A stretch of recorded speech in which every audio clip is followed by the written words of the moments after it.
Bueno, Leti, tenemos novedades internacionales. Sí, vamos a comentar algo de lo que dejó el G20. No vamos a hablar de lo que se habló mucho ya, la frialdad, o quizás algo después, entre Javier Milei y Lula da Silva, que fue realmente muy alevoso, sino que quiero escuchemos parte de al menos 2 discursos de otros mandatarios de la región que estuvieron ahí y que me parece, yo le decía a Connie fuera del aire, es un poco Milei contra la región, ¿no? O va en otro camino distinto al que van los mandatarios y sobre todo pensando en las principales economías y esa foto que dejaron Claudia Sheinbaum, Gabriel Boric, Gustavo Petro y Lula da Silva dándose la mano. Me reía mucho un usuario que decía, esperaron que Milei se fuera para hacer esta foto, pero lo cierto es que me pareció muy representativa de cómo va Milei a contramano de los líderes de la región. Y en ese sentido quiero que escuchemos a la presidenta de México, que es interesante porque durante los 6 años de AMLO prácticamente no viajó, es decir, no asistía a este tipo de conferencias, así que de alguna manera también es la vuelta o el regreso de México, en este caso de la mano de Claudia Sheinbaum. La escuchamos. A ver. El miento de que la libertad está solo en el mercado es una falsedad. ¿Cuál libertad? Milei con la libertad Clara para Luciana morir Milei. de hambre. Eso no es libertad, es olvido, es deshumanización. No todo es mercancía. Los pueblos tienen derechos. El derecho a la paz, el derecho humano a la alimentación saludable, la educación, la salud, y esa solo puede garantizarse por la responsabilidad del Estado. Muy ¡Karina! claro. Muy claro, hablando de hecho, hasta tomando las mismas palabras, pero para decir justamente lo opuesto. Un Milei que recordemos que primero había dicho o estaba en duda si iba a firmar este acuerdo, documento de la Alianza Global que impulsó Lula contra el hambre, que finalmente lo firma. Y después también el documento que justamente lo que él da a conocer ahí el gobierno es decir, bueno, nosotros básicamente consideramos que el Estado no tiene que estar presente, ¿no? Que hay que achicar lo que más se pueda. Y una Sheinbaum que le responde todo lo contrario, ¿no? El Estado tiene que estar ahí para garantizar todo esto. Además, decir un documento que termina firmando, más allá de que el comunicado acá en la Argentina haya sido de plantear que tenía disidencias, en el documento lo firmó al igual que el resto, digamos, y estas disidencias no aparecen. Así que a los efectos solo el comunicado queda para la Argentina, pero después en ese sentido fue un Milei que terminó finalmente replegándose en ese aspecto. A ver, una agenda muy marcada por el tema del hambre. Lula fue, por supuesto, uno de los que dio los discursos más fuertes al decir que él participó de la primera cumbre en la que empezaron a participar los mandatarios del G20 en el 2008 o después de la crisis del 2008 y dijo con mucha tristeza, la verdad es que hoy estamos peor de lo que estábamos cuando empezamos esa cumbre, ¿no? Planteando fuertemente también el cambio climático, que también es un aspecto, un eje que acá lo niegan.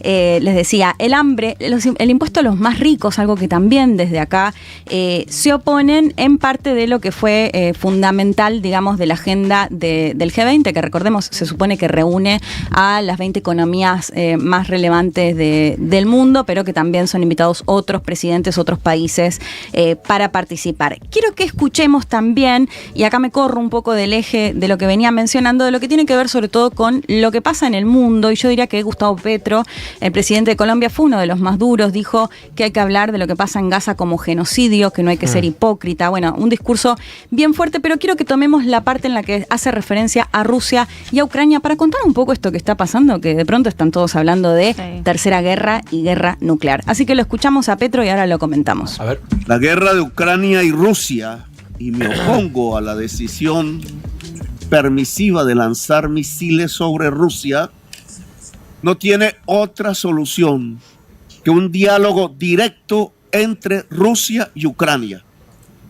Cualquier conversación de paz que excluya a uno de los dos pueblos solo es una conferencia de guerra, no una conferencia de paz.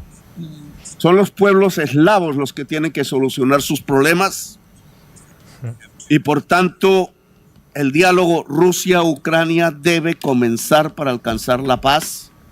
Ojalá sobre los preceptos del Acuerdo de Múnich que Europa ha olvidado.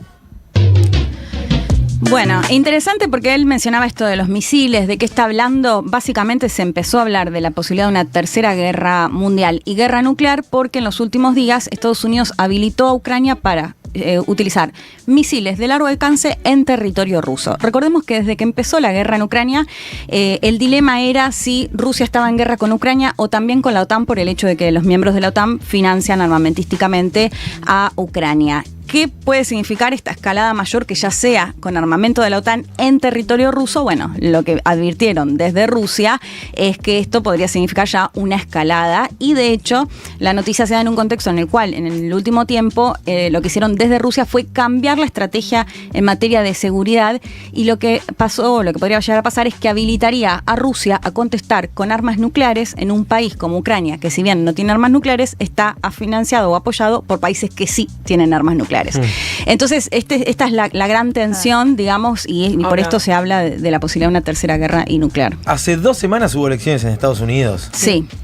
Y perdió el Partido Demócrata. Sí.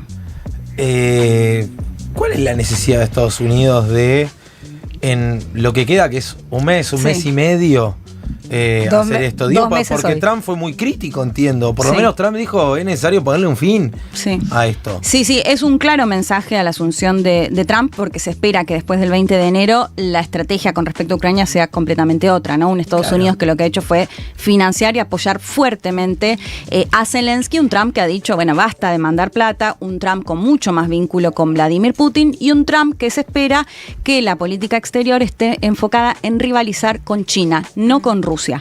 Entonces son varias cosas, digamos, que se analizan por qué Biden lo hace ahora retirándose y dejando esta situación de catástrofe o al borde de la catástrofe, ¿no? No, pero además esperaste a que pasaran las elecciones para meter semejante novedad. Sí. Como habilitar a Ucrania a utilizar sus misiles de largo alcance, con un Trump que también hizo del tema Ucrania parte de un eje de campaña. Totalmente. Con una postura contraria a la que estamos viendo ahora. Sí, de hecho me voy a hacer un autobombo, pero para que me sigan en las redes, en Instagram, Leti Martínez con /N, que acabo de subir justo un video sobre eso, porque recordemos que es un Trump que dice en 24 horas termino la guerra en Ucrania. Claro. A ver, es difícil pensar que en 24 horas lo va a hacer, pero sí lo que plantea es buscar una negociación. El tema en la negociación es qué significa esa negociación. Que Ucrania va a tener que ceder el territorio que Rusia tomó, digamos, en estos años de guerra. Ese yo diría que es como uno de los dilemas centrales, más allá del resto que tiene que ver con si garantizan que Ucrania no va a entrar a la OTAN, que era justamente uno de los temas, ver qué pasa en el oeste del país, donde Putin venía denunciando que se estaba llevando adelante un genocidio con la gente que vive ahí, que son mayoritariamente un porcentaje alto de rusoparlantes, pero sí, sin dudas Biden está tirando literalmente una bomba en medio de este contexto y esta incertidumbre. Y en retirada, además. Por eso, apuntemos a que Putin tiene este vínculo aceitado con Trump, digamos, de no avanzar en la línea en la que vienen amenazando, y que justamente las armas nucleares funcionan muchas veces para amenazar y terminar, digamos, de persuadir justamente para no llegar a un ataque. Pero bueno, por supuesto, el hecho de que lo mencionen, de que se haya cambiado la doctrina y demás, asusta muchísimo, porque estamos ahí en una línea muy, muy delgada. Tengo 2 preguntas. Sí. La primera, ¿por qué Trump decide bajarse de la contienda Ucrania-Rusia y dejar de financiar el armamento ucraniano? Me pregunto si es una cuestión de presión social o si es una cuestión también de pérdida económica en una inversión en una guerra que no lleva a ningún lado. Y la segunda es, ¿la guerra o el cruce que quiere incentivar con China es del área más comercial o estamos hablando de un enfrentamiento bélico? Sí, José, totalmente. Primero, Trump ya desde la primera administración, me acuerdo con Afganistán, Irak, él planteaba, ¿por qué estamos financiando plata que podría ir para los estadounidenses en guerras en países que ni sabemos dónde quedan, ¿no? Claro, algo que concretamente es real. Así que Estados Unidos igual hizo eso históricamente con todos los países, ¿no? Por eso muchas veces se dice, bueno, al final Trump es menos intervencionista que los demócratas, digamos. Hay algo de eso en ese discurso, pero también depende con quién, porque vamos a ver qué hace con Israel, por ejemplo. Claro. Sí, claro. Que probablemente no haga nada, más bien lo contrario, ¿no? Que le dé más vía libre. Pero bueno, en algunos países y en algunas situaciones mantiene un poco esto. Además, acá realmente se suma que tiene otro vínculo con Putin. De hecho, salió un libro que se cree que hablaron por teléfono varias veces desde que él dejó de ser presidente. Y con China sí, se espera una rivalidad comercial, sobre todo. Claro. De hecho, el gran temor es que la amenaza tiene que ver con aranceles para todos lados y por supuesto en Argentina, de hecho. Exacto, claro. Y tendrían totalmente un impacto en la Argentina. Así que bueno, eso es parte, esa imagen que estamos viendo es buenísima de elige tu propio Lula de acuerdo a las caras. Claro. La cara de Lula a Karina Milei es mi meme favorito. Igual. Sí, y la semana que viene vamos a hablar de Uruguay, solo mencionarlo, que este domingo es la segunda vuelta y está realmente muy parejo. Lo metieron a Alberto Fernández ahí, Delgado, el candidato oficialista, dijo, bueno, si gana Yamandu Orsi va a ser como Alberto Fernández. Bien jugado. Bien jugado, sí. Pero le vamos a hablar la semana que viene. Quiero para despedirme, si les parece, les decía que me sigan en las redes porque lo hice, Connie le gustó. Es espectacular, el reel de ayer. Un videito en base a esta incomodidad entre Milei y Lula. Al saludarse dije, bueno, recordemos algunos momentos de saludos incómodos. Me tiran el que ustedes quieran y ahí lo vamos comentando. Este es buenísimo. Ahí le dicen, apretón de manos, le gritan los fotógrafos. Y Merkel le dice, están pidiendo que nos demos la mano. Y Trump se hace, pero el boludo, mira la cara. Amigo. Ay, pobre Angela. No, pobre Merkel, incomodísima la situación. Y esto, por supuesto, mirá la cara, además, mirá. Pobrecita. La cara haciéndose. Ella lo odia. El casco, además. Sí, bueno, y él no puede creer. Yo tenía el corte de Merkel de chiquito. No, mirá la cara. Todos lo tuvimos. Todos tuvimos. Sí, el corte taza. Bueno, es que le dice que le mande una buena foto para Alemania después de no haber querido darse la mano. Siempre es con Trump, y acá, al revés, con Macron pero mucho. Es mina, boludo, para Macron mí. es muy toquetón. Le agarra la mano y Trump la quiere soltar y no lo deja. Pero esto pasó en varios encuentros entre Macron y Trump y los medios hablando de esto. Beso. Es muy toquetón Macron. Ahí que no le soltaba la mano. ¿Cómo? Ese rubio. Pará, es medio Massa eso. Massa también es toquetón. Sí. Sí, Massa pegaba piñas. Y al revés. Entran ahí timidona, Merkel. Bueno, así está bien. Ya se está por despedir. Nos vamos una vez. Manuel, estás al aire. Estás casado. Un cuello en el cuello. Sí, le dio un beso pero en el cuello. Laporte y Solita Silveira en Amor en Custodia. Sí, todo. pero además me gusta cómo empieza. Es incómodo, tímida. Ya está, listo. Una tocadita de hombro. Yo no voy a parar. Venga un abrazo, bueno, y venga un beso al cuello también. Y a él le gustó un poco, me parece. Sí, hubo algo ahí, Se sonrió, al principio estaba incómoda y se relajó. Todo eso diplomático es muy tenso. Bueno, esto es Leonid Brezhnev, que fue un líder soviético que se caracterizaba por saludar muy cerca de la boca, y de hecho da una imagen icónica que queda con el ex líder de la Alemania oriental, Honecker, que es básicamente se están como dando un beso, son 3 besos, bueno, muy cerquito, la verdad es que eso para mí es muy incómodo. Vení, Seba. Pero el más incómodo de todos, y no me hubiera gustado estar en el lugar del primer ministro japonés en 1992, cuando se reúne con George Bush padre, que ahí lo estamos viendo, a la izquierda, claramente se empieza a sentir mal. Lo vomita todo. Ay, no.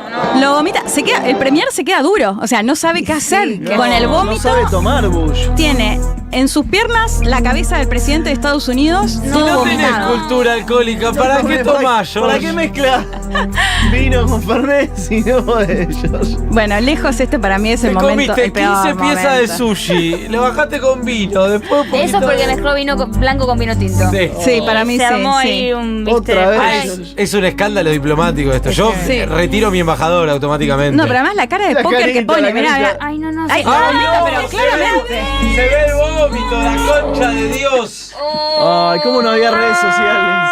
Bueno, En ese momento. todos a likear el reel de Leti que ayer compiló todo esto con una edición increíble. Bien, Poli. Linda, Arroba gracias. Leti Martínez con doble N. No, ojalá Es espectacular ese reel, Leti, te lo quiero decir. Ay, Y linda, saben todo, en el gracias. fondo, para qué me Sí, dije, invitan. qué momentos incómodos. Hay un montón de momentos incómodos. Putin con un perro cayéndole a Merkel también. Pobre Merkel, se las Sí, hacían pobre todas. Merkel. Pará, me acuerdo de una, el G20 acá en Argentina, Macri cuando queda plantado. Sí. queda solo. Que es se queda verdad. solo y se da Sí, vuelta. es verdad. Sí. Se va Trump para un lado, Y ¡Donald! queda Macri perdido. ¡Donald! Sí, y muchos me recordaban Néstor Kirchner con George Bush también, como momento incómodo, momento que le toca la pierna. Bueno, hay un montón de momentos, solo... Va a haber parte 2 entonces. Puede ser parte 2, recordé algunos y bueno, el peor me pareció el de George